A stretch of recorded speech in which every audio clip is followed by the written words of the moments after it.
असली खुशी क्या है? असली खुशी वो है जब आप किसी पेड़ को बहुत प्यार से लगाते हैं और वो फूल या फल देने लगता है।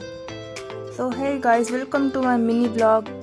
मेरे चैनल का नाम है Sarvashakti KS and see my flowers are blooming today. I am very happy. तो गिव योर फीडबैक। आप लोगों को कैसा लगता है जब आपके फूल खिलते हैं प्यारे प्यारे सुंदर से। और ये मेरा पर्पल कलर का गुड़हल है जो कि पहली बार खिला है। तो I am very happy. Bye bye.